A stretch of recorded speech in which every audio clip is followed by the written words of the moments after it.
El calor de agosto en Sevilla era como una maldición bíblica. Las 42 grados a la sombra convertían el asfalto en una plancha ardiente que distorsionaba el aire, creando espejismos sobre la avenida de la Constitución. Miguel Herrera, de 41 años, observaba desde la ventana de lo que había sido su oficina cómo los turistas buscaban refugio bajo los naranjos, ajenos al drama que se desarrollaba en el tercer piso del edificio modernista que albergaba las oficinas de Herrera y Montero Exportaciones. Las persianas venecianas proyectaban líneas de sombra sobre los documentos esparcidos en el escritorio de caoba, facturas, contratos, extractos bancarios. Cada papel era una prueba más del engaño sistemático que había destruido no solo una empresa, sino una amistad de 15 años. Miguel pasó la mano por su rostro sudoroso, sintiendo el peso de los últimos 3 meses en cada arruga prematura alrededor de sus ojos oscuros. La puerta se abrió sin previo aviso. Carmen Montero entró con la determinación de quien ha tomado una decisión irreversible. A sus 38 años conservaba esa belleza severa típica de las mujeres sevillanas que han aprendido a sobrevivir en un mundo de hombres. Su traje gris perla, impecable a pesar del calor infernal, contrastaba con el desorden que reinaba en la oficina. ¿Todavía aquí?, preguntó, aunque era más una constatación que una pregunta. Miguel no se giró. Conocía demasiado bien esa voz, había compartido con ella cenas familiares, había sido testigo de su boda con Joaquín, había sostenido a su primer hijo en brazos. «Alguien tiene que hacer el inventario de lo que queda», respondió con una amargura que no intentó disimular. Carmen cruzó la habitación y se detuvo junto a él en la ventana. El perfume de azahar que siempre llevaba se mezcló con el olor a papel viejo y desesperación que impregnaba la oficina. «Joaquín no va a venir», dijo ella después de un silencio que pareció eterno. «Me pidió que te dijera que...» «No necesito sus explicaciones», la interrumpió Miguel. «Los números hablan por sí solos. 300 millones de pesetas, 10 años de trabajo, todo desviado a esas cuentas en Gibraltar». El silencio volvió a instalarse entre ellos. Afuera las campanas de la catedral marcaron las 2 de la tarde. La ciudad entraba en ese letargo característico de las tardes de verano, cuando hasta las sombras parecían buscar refugio del sol implacable. Carmen se sentó en el borde del escritorio, un gesto informal que nunca se había permitido en los años que trabajaron juntos. Su falda se elevó ligeramente, revelando unas rodillas bronceadas que Miguel se obligó a no mirar. «¿Desde cuándo lo sabes?», preguntó ella. «Desde hace 3 meses, cuando el banco rechazó la línea de crédito para la exportación a Alemania. Empecé a investigar y...» Miguel se detuvo, apretando los puños. «Tu marido es muy meticuloso, Carmen, pero cometió un error. Usó la misma firma falsificada en 2 documentos con fechas diferentes». Carmen bajó la mirada. Sus manos, esas manos elegantes que Miguel había visto firmar cientos de documentos, temblaban ligeramente. «Yo no sabía nada», susurró. «Lo sé». «¿Cómo puedes estar seguro?». Miguel finalmente se giró para mirarla. Los años habían sido benévolos con Carmen, pero en ese momento podía ver las pequeñas líneas de tensión alrededor de su boca, el cansancio en sus ojos verdes. «Porque te conozco, porque sé que jamás habrías permitido que destruyera lo que construimos juntos». El juntos quedó flotando en el aire como una promesa rota. Habían sido los 3 mosqueteros del comercio internacional sevillano. Miguel con sus contactos en Sudamérica, Joaquín con su carisma y habilidad para cerrar tratos, Carmen con su precisión administrativa y su don para los números. Habían empezado en 1990, justo después de la Expo, cuando Sevilla todavía vibraba con la resaca de la modernidad y todo parecía posible. «¿Qué vas a hacer?», preguntó Carmen. «Ya está hecho». «La denuncia está presentada. Los inspectores de Hacienda vendrán mañana». Carmen cerró los ojos. Una lágrima solitaria rodó por su mejilla, dejando un surco en el maquillaje perfectamente aplicado. «Mis hijos», empezó a decir. «Tus hijos tienen una madre trabajadora y honesta. Sobrevivirán a tener un padre en la cárcel». La dureza de las palabras de Miguel la hizo estremecerse. Se levantó del escritorio y caminó hacia la puerta, pero se detuvo antes de salir. ¿Y nosotros, Miguel? ¿Sobreviviremos a esto? La pregunta quedó suspendida en el aire viciado de la oficina. Miguel sabía que no se refería solo a la empresa. Durante años había existido algo no dicho entre ellos, una tensión que habían mantenido cuidadosamente controlada bajo capas de profesionalismo y respeto por los límites matrimoniales. Pero ahora, con todo derrumbándose, esas barreras parecían tan frágiles como el papel de fumar. «No hay nosotros, Carmen, nunca lo hubo». Ella asintió lentamente y salió, cerrando la puerta con suavidad. Miguel se quedó solo con los restos de su vida empresarial, mientras el sol de Sevilla continuaba su castigo implacable sobre la ciudad. Los días siguientes transcurrieron con la inevitabilidad de una tragedia griega. Los inspectores llegaron con sus maletines y sus caras inexpresivas, revisando cada documento, cada transacción, cada mentira cuidadosamente construida por Joaquín Montero durante los últimos 5 años. Miguel colaboró con una eficiencia desprovista de emoción, proporcionando contraseñas, abriendo archivos, explicando los intrincados caminos del dinero desviado. La noticia corrió por Sevilla como la pólvora, en los bares de Triana, en las oficinas del Prado de San Sebastián, en los corrillos de empresarios del Club Mercantil. Todos hablaban del escándalo de Herrera y Montero. Algunos expresaban sorpresa, otros satisfacción maliciosa por la caída de quienes habían ascendido demasiado rápido. Pero la mayoría simplemente meneaba la cabeza con esa mezcla de comprensión y fatalismo tan característica del sur. El dinero corrompe, las amistades se traicionan, así es la vida. Joaquín fue detenido una mañana de martes mientras desayunaba en el bar Los Coloniales. Los agentes esperaron cortésmente a que terminara su café y su tostada con aceite antes de esposarlo. Dicen que salió con la cabeza alta, saludando a los conocidos como si fuera una reunión de negocios más. Esa arrogancia, esa incapacidad para reconocer la derrota, era tan típica de él que Miguel no se sorprendió cuando se enteró. Carmen se refugió en casa de su hermana en el barrio de Los Remedios. Sus hijos, Pablo de 12 años y María de 9, fueron enviados temporalmente con los abuelos a Carmona, lejos del escándalo y los periodistas que merodeaban como buitres alrededor de la historia. Miguel, por su parte, se encontró en un limbo extraño. Técnicamente era una víctima, pero muchos lo miraban con sospecha.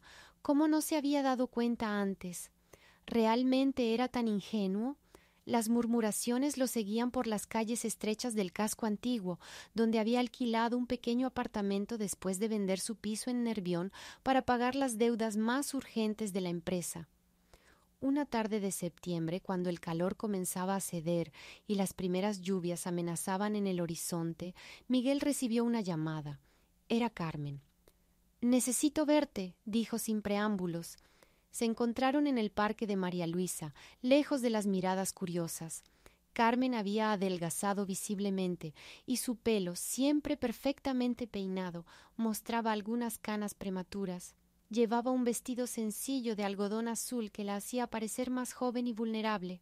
«El juicio es el mes que viene», dijo mientras paseaban por los senderos sombreados. «Lo sé. Van a llamarte a testificar». «También lo sé. Se detuvieron frente al estanque de los patos». Algunas familias alimentaban a las aves, niños corriendo y riendo, ajenos al drama de 2 adultos que observaban el agua verdosa en silencio. «Joaquín quiere hacer un trato», dijo Carmen finalmente. «Está dispuesto a devolver parte del dinero si retiras algunos cargos». Miguel se volvió hacia ella con incredulidad. «¿Me estás pidiendo que lo ayude, después de todo lo que ha hecho?» «Te estoy pidiendo que pienses en mis hijos, en lo que significa para ellos tener un padre en la cárcel durante años. ¿Y qué hay de lo que significa para mí haber perdido todo? Mi empresa, mis ahorros, mi reputación. Tu reputación se recuperará. Eres honesto, trabajador. Volverás a empezar. Tengo 41 años, Carmen. No es tan fácil volver a empezar». Ella lo tomó del brazo, un gesto íntimo que los sorprendió a ambos. «Por favor, Miguel, no por él, por mí, por los niños». Miguel sintió el calor de su mano a través de la camisa. ¿Cuántas veces había soñado con un contacto así, pero no en estas circunstancias, no con este peso entre ellos? No puedo, dijo apartándose suavemente. Si lo hiciera, sería cómplice. ¿Y yo? No soy como él. Carmen dejó caer la mano. En sus ojos había una mezcla de decepción y algo más, algo que Miguel no quiso identificar porque dolía demasiado. Siempre fuiste el más íntegro de los tres, dijo con una sonrisa triste. Por eso Joaquín pudo engañarte, y por eso yo... No terminó la frase, no hacía falta. Ambos sabían lo que había quedado sin decir durante todos esos años.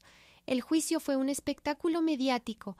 La prensa local lo cubrió con avidez, especialmente el Diario de Sevilla y el ABC, que dedicaron páginas enteras al caso. Miguel testificó durante 3 días respondiendo a las preguntas del fiscal con precisión quirúrgica, evitando mirar a Joaquín, que lo observaba desde el banquillo con una mezcla de rabia y súplica. Carmen también testificó. También, con voz firme pero quebrada por momentos, describió cómo había descubierto las irregularidades, cómo había confrontado a su marido, cómo él le había prometido que lo arreglaría todo. El abogado defensor intentó insinuar que ella podría haber sido cómplice, pero Carmen mantuvo la compostura, respondiendo cada pregunta con dignidad. La sentencia llegó en octubre, con las primeras lluvias otoñales que lavaban el polvo acumulado durante el largo verano. Joaquín Montero fue condenado a 8 años de prisión y a devolver 200 millones de pesetas. Era menos de lo que había robado, pero más de lo que podía pagar sin vender todas sus propiedades. Miguel observó desde la última fila de la sala cuando se leyó el veredicto. Joaquín palideció, pero mantuvo esa postura arrogante hasta el final. Carmen, sentada en la primera fila, hundió la cabeza entre las manos. Sus hijos no estaban presentes. Era lo único que había pedido al juez, que los mantuvieran alejados del circo judicial. Después del juicio, Miguel intentó reconstruir su vida. Con los pocos contactos que aún confiaban en él, montó una pequeña consultoría de comercio internacional. No era mucho, pero le permitía pagar el alquiler y mantener cierta dignidad. Trabajaba desde casa, en su apartamento de 2 habitaciones en la calle Feria, rodeado de archivadores y con un ordenador de segunda mano que había comprado en el Rastro. Las tardes las pasaba en el bar Casa Ricardo, un establecimiento familiar, donde nadie le hacía preguntas incómodas. Allí, entre cañas de cerveza y tapas de pescadito frito, intentaba no pensar en lo que había perdido. Pero era imposible. Cada vez que veía a una pareja de empresarios discutiendo un trato, cada vez que escuchaba planes de expansión y crecimiento, el sabor amargo de la traición volvía a su boca. En diciembre, cuando Sevilla se preparaba para la Navidad con luces en la calle Sierpes y villancicos en cada esquina, recibió una visita inesperada. Carmen apareció en su puerta una tarde lluviosa, empapada y temblorosa. «He dejado a Joaquín», anunció sin preámbulos. Miguel la hizo pasar, le ofreció una toalla y preparó café. Ella se sentó en el pequeño sofá, pareciendo perdida en el modesto apartamento. «¿Por qué ahora?», preguntó él, sentándose en la única silla que tenía. «Porque descubrí que el dinero no era lo único que me ocultaba. Había otra mujer, en Madrid, con un hijo de 3 años». El silencio se instaló entre ellos, roto solo por el repiqueteo de la lluvia contra los cristales. «Lo siento», dijo Miguel, y era sincero. «No lo sientas. Es liberador, en cierto modo. Durante años me sentí culpable por sentir lo que sentía. Pensaba que era yo la traidora». «Carmen, no, déjame terminar. Necesito decirlo. Durante todos esos años en la oficina, trabajando codo con codo, había algo entre nosotros. Lo sabías, yo lo sabía, hasta Joaquín lo sabía. Por eso empezó a desviar el dinero, por celos, por miedo a perdernos a ambos, y al final, por intentar retener todo, lo perdió todo». Miguel se levantó y caminó hacia la ventana. La calle Feria estaba desierta bajo la lluvia, los adoquines brillando bajo las farolas. «Es demasiado tarde, Carmen. Hay demasiado dolor, demasiada destrucción entre nosotros». Ella se levantó también y se acercó a él. «¿Es demasiado tarde? ¿O es que nunca tuvimos el valor de admitir lo que sentíamos cuando importaba? Miguel se volvió para mirarla. Ahí estaba, la mujer que había amado en silencio durante una década, libre al fin, pero marcada por las cicatrices de la traición y el escándalo. «Tus hijos», empezó a decir. «Mis hijos necesitan estabilidad, verdad, honestidad. Todo lo que su padre nunca les dio, todo lo que tú podrías». «No», la interrumpió Miguel con suavidad pero firmeza. «No puedo ser el sustituto de Joaquín. No puedo construir nada sobre las ruinas de esta destrucción». Carmen retrocedió como si la hubiera golpeado. «Entonces, ¿esto es todo? ¿Así termina?» «Así termina», confirmó Miguel. «Con dignidad, con la verdad, pero termina». Carmen recogió su bolso y caminó hacia la puerta. Antes de salir, se volvió una última vez. «¿Sabes qué es lo más triste? Que Joaquín tenía razón al tener celos. Siempre te elegí a ti, Miguel. En mi corazón siempre fuiste tú». Y salió, dejando a Miguel solo con sus fantasmas y la lluvia sevillana golpeando incesante contra la ventana. Los meses siguientes transcurrieron en una rutina gris. Miguel trabajaba, sobrevivía, pero no vivía. La consultoría empezó a dar algunos frutos, consiguió un par de clientes importantes que confiaban más en su experiencia que en los rumores. Pero las noches eran largas y solitarias, pobladas de recuerdos de tiempos mejores y lo que pudo haber sido. En marzo del año siguiente, durante la Semana Santa, cuando Sevilla se transformaba en un teatro de fe y tradición, Miguel recibió una carta. No tenía remitente, pero reconoció la letra de inmediato. Era de Joaquín, desde la cárcel de Sevilla primero. «Miguel, sé que no quieres saber nada de mí, y lo entiendo. Te escribo no para pedir perdón, porque sé que no lo merezco, sino para advertirte. Carmen no es quien crees. Ella sabía todo desde el principio. Es más, fue idea suya. Los documentos que encontrarás en la caja de seguridad del Banco Santander, sucursal de la Alameda de Hércules, lo prueban todo. La llave está bajo la maceta de geranios en el balcón de tu antigua oficina. Quizás no me creas, y entendería por qué, pero necesitabas saber la verdad. Incluso los traidores tenemos nuestro código de honor. Joaquín». Miguel leyó la carta 3 veces antes de arrugarla y tirarla a la basura, pero la duda, como un veneno lento, empezó a corroer su paz mental. ¿Y si era verdad? ¿Y si Carmen había sido parte del engaño desde el principio? Durante días luchó contra la tentación de investigar, pero la curiosidad o quizás la necesidad de cerrar definitivamente ese capítulo lo venció. Una mañana de abril, cuando los azahares perfumaban las calles de Sevilla, fue a la antigua oficina. El edificio estaba en venta, con un cartel enorme de una inmobiliaria cubriendo parte de la fachada. El portero, el viejo Antonio que llevaba 30 años en el edificio, lo dejó pasar sin preguntas. El ascensor chirriante lo llevó al 3er piso, donde las oficinas de Herrera en Montero Exportaciones permanecían vacías y polvorientas. El balcón estaba tal como lo recordaba, con las mismas macetas abandonadas. Bajo los geranios secos encontró la llave.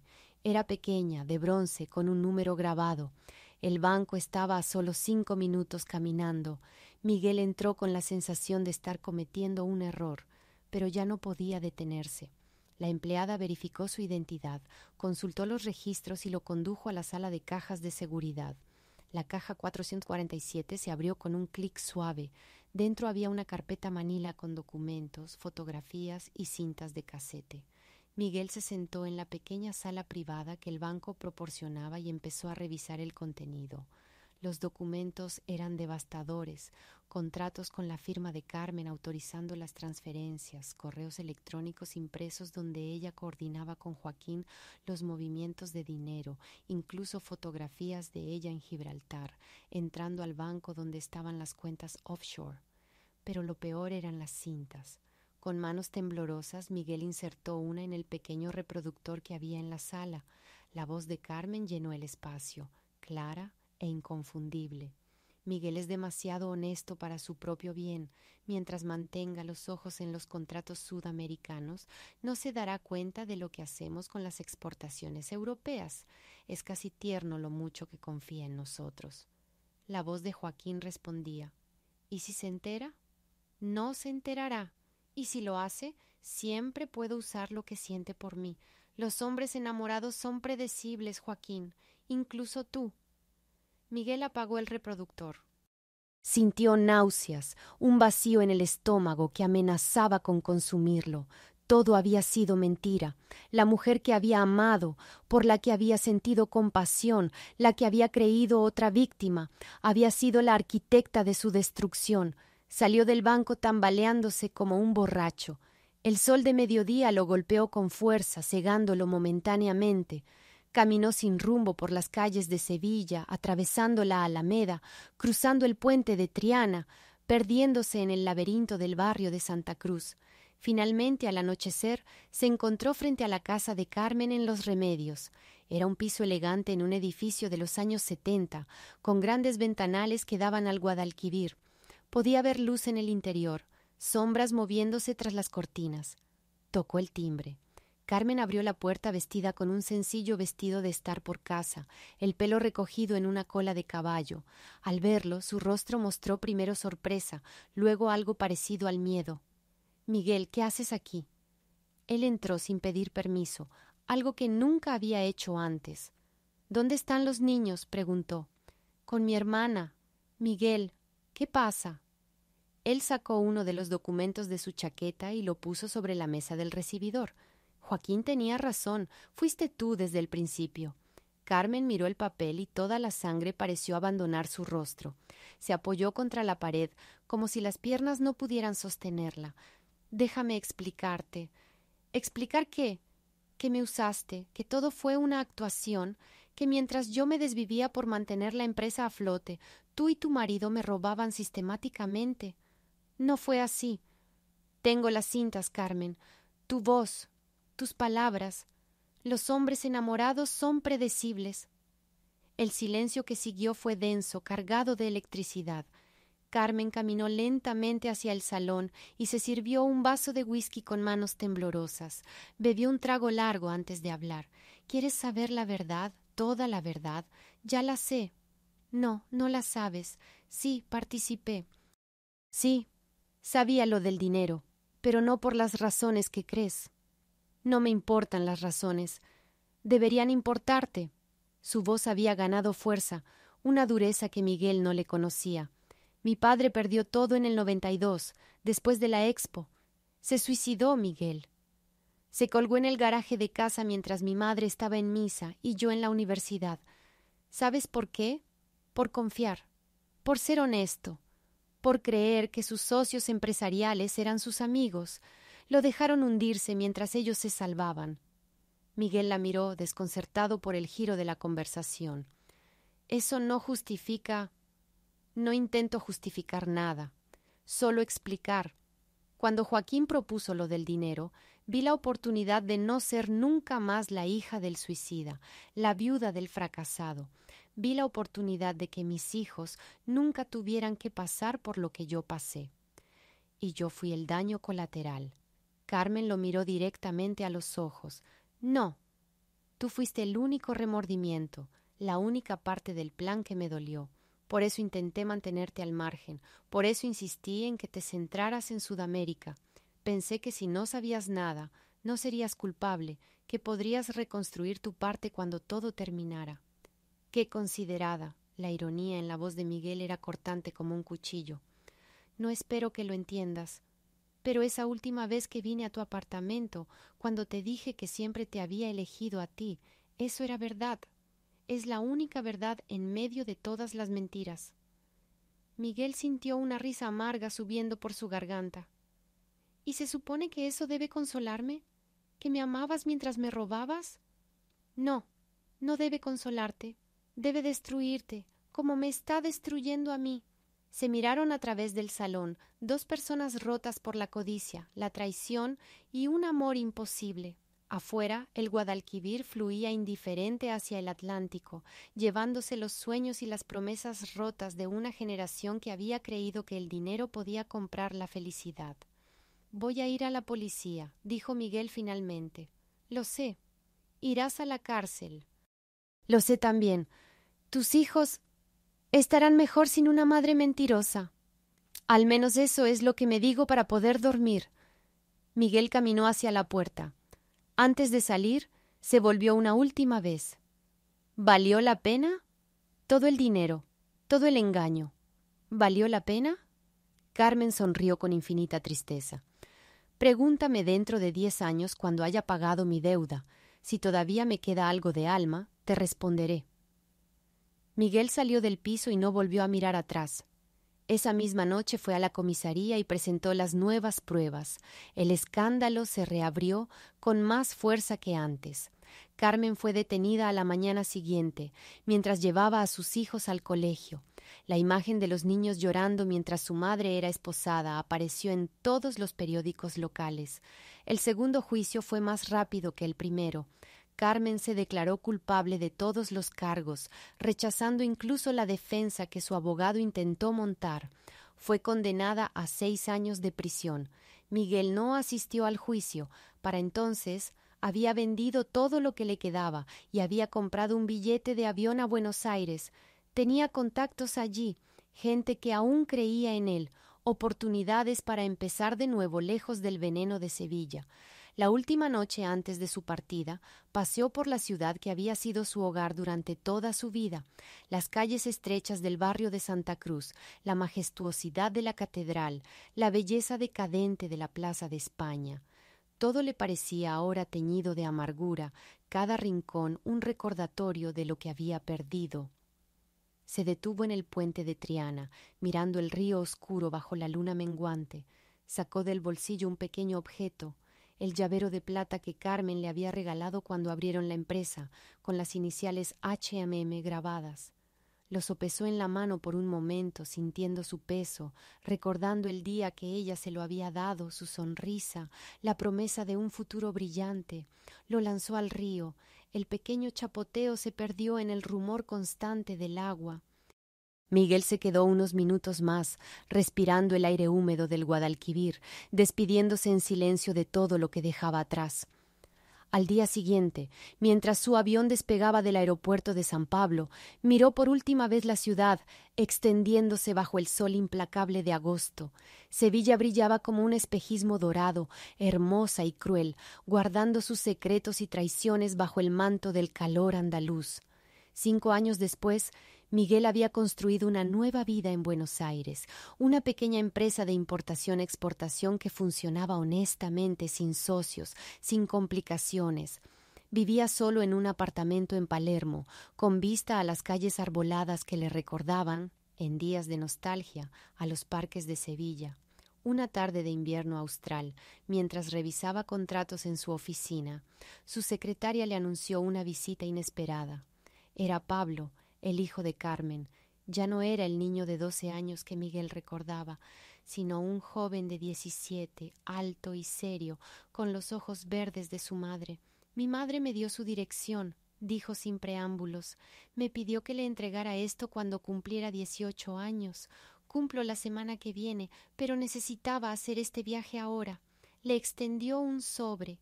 Miguel lo tomó con manos que intentaban no temblar. ¿Cómo está ella?, preguntó, sorprendiéndose a sí mismo con la pregunta. Salió hace 2 años, vive en Cádiz ahora, trabaja en una gestoría. No volvió a casarse. ¿Y tú? ¿Cómo estás tú? Pablo se encogió de hombros, un gesto tan adulto que dolía verlo en alguien tan joven. Sobreviviendo. Mi hermana está bien, estudia medicina. Yo todavía intento entender todo lo que pasó.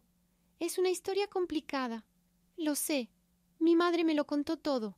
También me contó sobre usted, sobre lo que significaba para ella. Miguel no supo qué responder. El joven se levantó para irse. Señor Herrera, ¿puedo preguntarle algo? Claro. ¿La odia? Miguel pensó en la pregunta, en los años de rabia y dolor, en las noches de insomnio preguntándose cómo había sido tan ciego. No, respondió finalmente. Ya no. El odio requiere demasiada energía, y yo necesito esa energía para vivir. Pablo asintió y salió de la oficina, dejando a Miguel solo con el sobre. Lo abrió lentamente. Dentro había una sola hoja, escrita con la letra inconfundible de Carmen. Miguel, Si estás leyendo esto es porque mi hijo ha cumplido su promesa y tú has tenido la generosidad de recibirlo. No te escribo para pedir perdón, porque sé que hay cosas imperdonables. Te escribo para responder la pregunta que me hiciste aquella última noche. ¿Valió la pena? No. Nada vale la destrucción de un hombre bueno, nada vale la traición de la única persona que genuinamente me importó. El dinero se fue, la cárcel pasó, pero el peso de haberte lastimado es una condena perpetua. Sé que construiste una nueva vida lejos de todo esto. Me alegro. Mereces paz, mereces éxito sin sombras, mereces amor sin mentiras. Yo vivo ahora con mis fantasmas, en una ciudad que no me conoce, haciendo trabajos honestos que no borran los deshonestos, criando hijos que cargan con el peso de mis decisiones. No te pido que me perdones. Solo necesitaba que supieras que, en medio de todas las mentiras, hubo una verdad. Te amé mal, te amé destructivamente, pero te amé. Y ese amor mal gestionado fue parte de mi castigo. Sé feliz, Miguel, es lo único que puedo desearte y lo único que paradójicamente podría darme algo de paz. Carmen. Miguel dobló la carta cuidadosamente y la guardó en el cajón de su escritorio. Miró por la ventana las calles de Buenos Aires, tan diferentes a las de Sevilla, y sin embargo, bajo la superficie, todas las ciudades guardaban las mismas historias de amor, traición y supervivencia. Esa noche, por primera vez en años, soñó con Sevilla. Pero no era la Sevilla del dolor y la traición, sino la Sevilla de los comienzos, cuando tres jóvenes ambiciosos creían que podían conquistar el mundo desde una pequeña oficina en un edificio modernista. En el sueño, Carmen reía mientras revisaba números, Joaquín contaba chistes mientras cerraba tratos por teléfono, y él, Miguel, miraba el futuro con ojos llenos de esperanza. Se despertó con las mejillas húmedas, sin saber si lloraba por lo que fue o por lo que pudo haber sido. Quizás por ambas cosas, quizás esa era la verdadera condena, no el dolor del pasado, sino la persistencia de los buenos recuerdos que hacían ese dolor aún más insoportable. El tiempo siguió su curso inexorable. Miguel prosperó en Buenos Aires, su empresa creció, incluso se permitió algunas relaciones que, aunque nunca llegaron a ser profundas, le dieron compañía y cierto consuelo.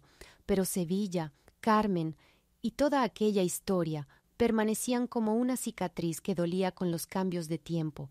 10 años después del escándalo, Miguel recibió una llamada inesperada. Joaquín había muerto. Un infarto fulminante en la celda de la residencia de ancianos donde cumplía los últimos meses de su condena. El abogado que lo llamó le informó que, sorprendentemente, Joaquín le había dejado algo en su testamento. Miguel voló a Sevilla por primera vez en una década. La ciudad había cambiado. Nuevas líneas de tranvía, edificios modernos mezclados con la arquitectura histórica, turistas por todas partes fotografiando cada rincón. Pero el olor a azahar seguía siendo el mismo, y el calor de agosto seguía siendo igual de despiadado. El abogado, un hombre joven que no había vivido el escándalo, le entregó una caja de madera pequeña. El señor Montero insistió en que se la entregáramos personalmente, explicó. Dijo que era una deuda pendiente. Dentro de la caja había un reloj de oro, un Patek Philippe, que Miguel reconoció inmediatamente. Era el reloj que los tres habían comprado con las primeras ganancias importantes de la empresa, el que habían rifado entre ellos y que Joaquín había ganado. En la parte posterior tenía grabada la fecha, 15 de septiembre de 1992, y las iniciales H&M. Había también una nota. Miguel, este reloj representa el único momento honesto de nuestra sociedad, cuando los sueños eran limpios y la amistad parecía real. Te lo devuelvo porque tú fuiste el único que mantuvo esa honestidad hasta el final. Perdóname si puedes, olvídame si no puedes. Joaquín. Miguel sostuvo el reloj en sus manos, sintiendo su peso, no solo físico, sino simbólico. Era el cierre de un círculo, el final de una historia que había comenzado con tanta esperanza y había terminado en tanta destrucción. Decidió caminar por Sevilla una última vez.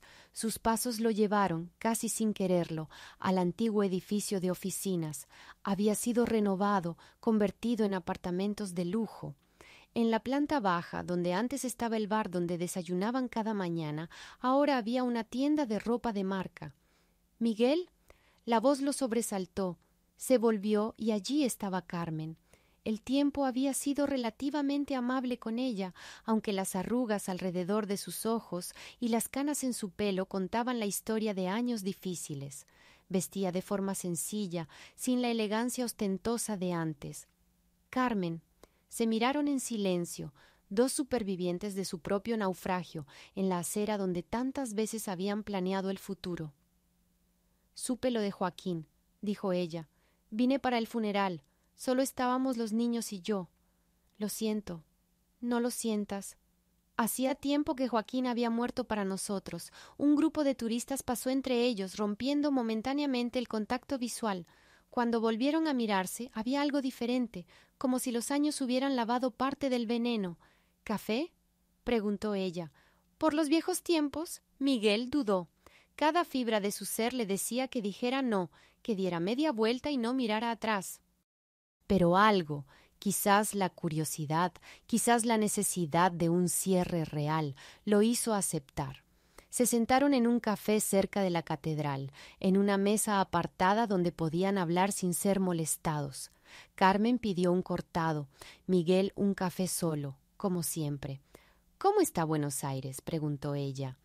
«Bien, es una buena ciudad para reinventarse. Me alegro de que hayas encontrado paz.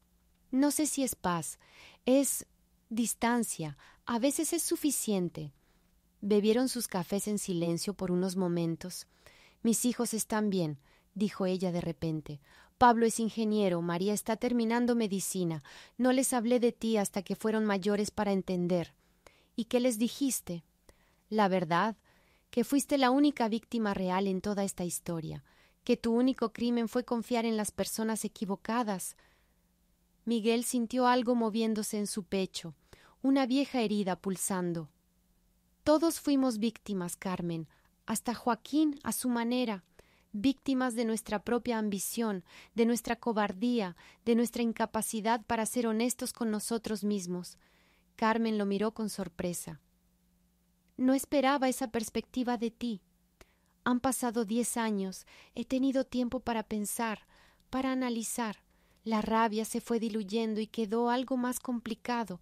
Comprensión, no justificación, pero sí comprensión». «¿Me perdonas entonces?», Miguel consideró la pregunta. Perdonar. Qué palabra tan simple para un proceso tan complejo. «Te perdono, Carmen, pero eso no significa que pueda olvidar, no significa que podamos ser amigos, solo significa que ya no cargo con el peso del rencor». Ella asintió, las lágrimas brillando en sus ojos, pero sin caer. «Es más de lo que merezco.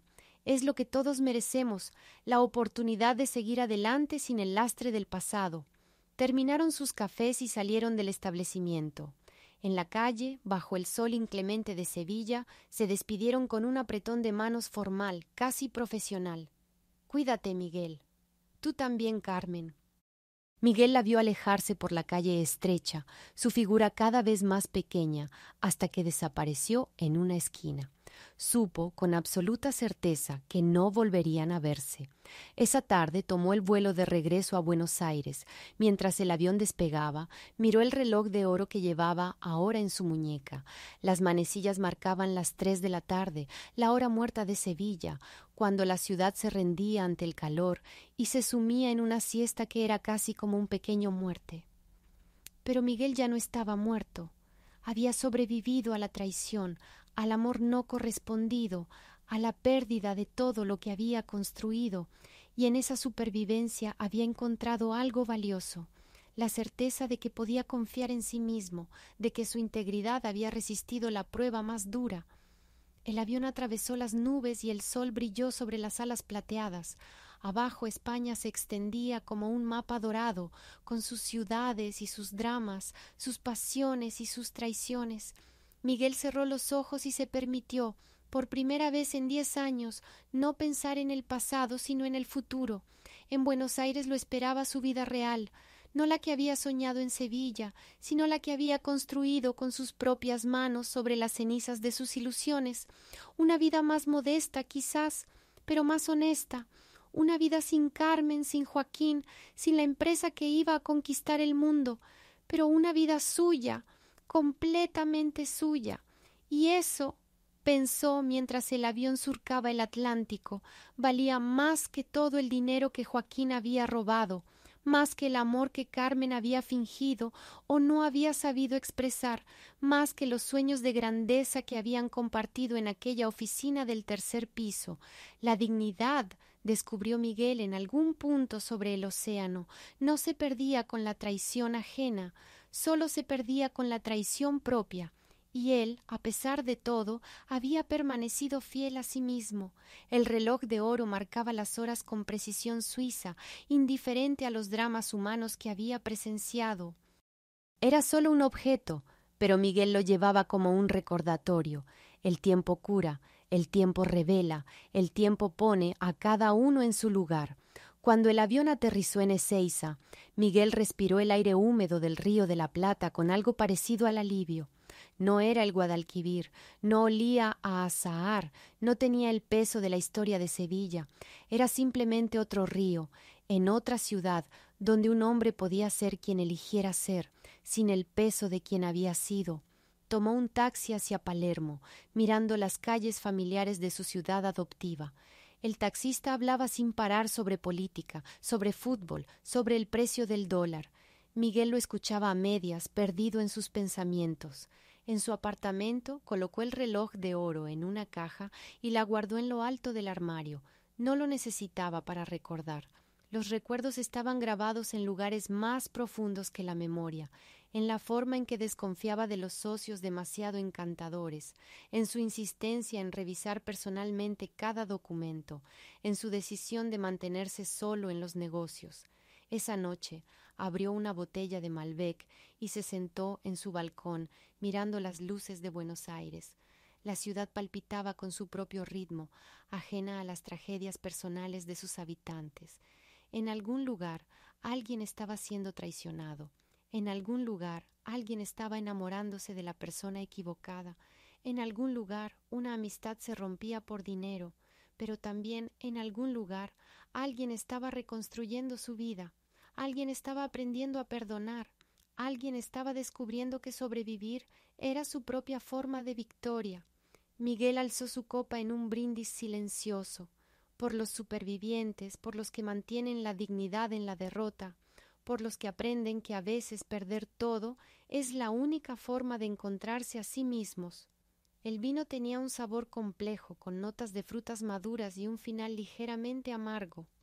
Como la vida, pensó Miguel, como la maldita vida. Años más tarde, cuando Miguel había encontrado finalmente algo parecido a la felicidad con una profesora de literatura argentina llamada Isabel, recibió una última comunicación relacionada con aquella historia. Era un recorte de periódico enviado por un remitente anónimo.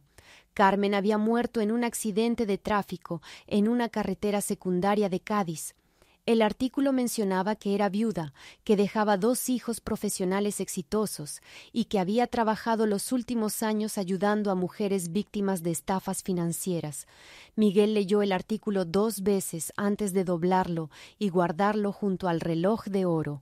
Isabel, que conocía la historia completa, le puso una mano en el hombro. ¿Estás bien? Sí, respondió Miguel, y se sorprendió al descubrir que era verdad. Estoy bien. Esa noche soñó con Sevilla por última vez. En el sueño caminaba por las calles vacías de la ciudad al amanecer, cuando la luz dorada bañaba los edificios antiguos y el aire todavía conservaba el frescor de la noche. En la Plaza de España, junto a la fuente, estaban Carmen y Joaquín, jóvenes como cuando empezaron, sonriendo y haciéndole señas para que se uniera a ellos. Pero el Miguel del sueño negó con la cabeza y siguió caminando, atravesando el parque de María Luisa, cruzando el río, alejándose cada vez más, hasta que Sevilla fue solo una silueta dorada en el horizonte. Y cuando despertó, supo que había cerrado definitivamente ese capítulo de su vida. La historia de Herrera y Montero Exportaciones se convirtió con el tiempo en una nota al pie en los anales empresariales de Sevilla, una advertencia más sobre los peligros de la ambición desmedida y la traición entre socios. Los estudiantes de empresariales la estudiaban ocasionalmente como caso práctico, sin saber que detrás de los números y las fechas había una historia de amor no correspondido, de sueños rotos y dignidad preservada. Miguel nunca volvió a Sevilla.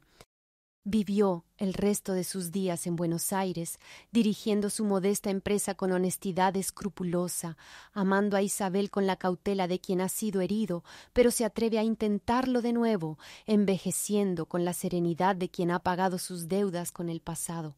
A veces, en las noches de verano porteño, cuando el calor le recordaba aquellos agostos infernales de Sevilla, sacaba el reloj de oro y lo miraba bajo la luz de la luna, no con nostalgia, sino con la distancia de quien observa las reliquias de otra vida, de otro hombre que fue él, pero ya no es, y en esos momentos entendía que la verdadera tragedia no había sido la traición ni el dinero perdido, sino el desperdicio de 3 vidas que podrían haber construido algo hermoso juntas, si la ambición, el miedo y la cobardía no se hubieran interpuesto en el camino.